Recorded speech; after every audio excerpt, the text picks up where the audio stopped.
पहुरपेठची सुरक्षिततेकडे वाटचाल, गावात बसवले 25 सीसीटीव्ही कॅमेरे. जामनेर तालुक्यात पहुरपेठ गावाचा उपक्रम. 15व्या वित्त आयोगातून मिळाला 9 लाखांचा निधी. जामनेर तालुक्यातील पारधी येथे क्रांतीसूर्य महाराणा प्रताप सिंग यांची जयंती साजरी करण्यात आली. मान्यवरांनी प्रतिमा पूजन करून अभिवादन केले.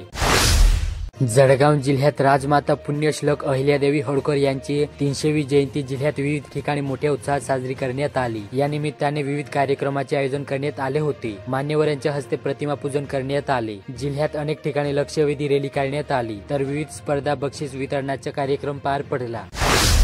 अमळनेर तालुक्यात पुण्यश्लोक राजमाता अहिल्यादेवी होळकर यांच्या त्रिशताब्दी जयंतीनिमित्त भारतीय जनता पार्टीच्या वतीने शहरात विविध कार्यक्रमाचे आयोजन केले होते.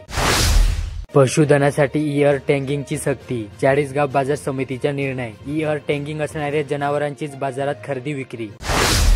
पुण्यश्लोक अहिल्यादेवी होळकर यांना जिल्ह्यात विविध ठिकाणी अभिवादन करण्यात आले. पारोळा येथे भाजपतर्फे आयोजित कार्यक्रमात अहिल्यादेवी यांच्या जीवनपटावर आधारित माहितीपत्रकचे वाटप करण्यात आले.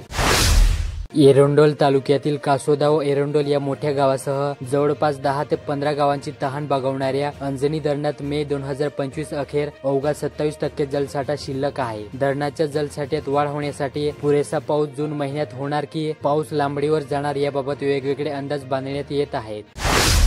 चाळीसगाव येथे मागच्या काळात काठावर पास झालो आणि विकास कामे करण्याची प्रेरणा मिळाली. त्यामुळे येत्या 10 वर्षात चाळीसगावातून बाहेर पडलेले लोक पुन्हा शहरात येण्यास उत्सुक असतील, असे प्रतिपादन आमदार मंगेश चव्हाण यांनी येथे केले. एरंडोल येथे नगरपालिकेतर्फे पावसाळ्याच्या पार्श्वभूमीवर शहरातील मुख्य नाले व गटारांचे स्वच्छता अभियान सतत होणाऱ्या अवकाळी पावसामुळे रखडले होते. पाऊस थांबल्यानंतर या स्वच्छता मोहिमेला गती देण्यात आली. चाळीसगाव तालुक्यात शासकीय हमीभावानुसार ज्वारी खरेदीचा शुभारंभ झाल्यानंतर आतापर्यंत एकूण 452 शेतकऱ्यांनी ज्वारी विक्रीसाठी नोंदणी केली असून मक्याची नोंदणी अद्यापही झालेली नाही. दरम्यान ज्वारी खरेदीचे उद्दिष्ट व मुदत ही शासनाने वाढवून घ्यावी अशी मागणी शरद पवार गटाचे जिल्हाध्यक्ष प्रमोद पाटील यांनी केली. रावेर पोलिसांनी पाल परिसरात 9 बैलांची सुटका केली. या बैलांची अवैध वाहतूक केली जात असल्याचे संशय आहे. त्या आधारावर ही कारवाई करण्यात आली.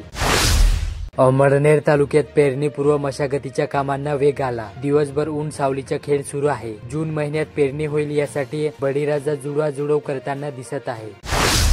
बडगाव तालुक्यातील कोसगाव येथे थांबा जाहीर होऊन ही नाशिक रोड बडनेरा रेल्वे गाडी कोसगाव स्थानकावर थांबत नसल्याने तरुणाई एकवटली असून या रेल्वेला तत्काळ थांबा देण्यात यावा या मागणीचे निवेदन खासदार स्मिता वाघ व रेल्वे विभागाच्या DRM इति पांडे यांना पाठवण्यात आले. रेल्वे विभागाच्या वतीने कोसगाव स्टेशन मास्तर DS मीना यांनी निवेदन स्वीकारले.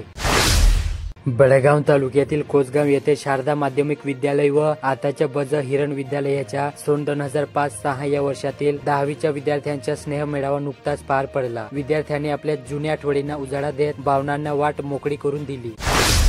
पाचोरा तालुक्यातील लोहारा येथे बाजारपेठ प्रवेशद्वार ते बसस्थानक या दरम्यान बाजारपेठच्या प्रवेशद्वारापासून काही अंतरावर अनेक वर्षापासून रस्ता उखडलेल्या अवस्थेत असून त्यामुळे वाहन चालकांसह पादचाऱ्यांनाही त्रास सहन करावा लागत आहे.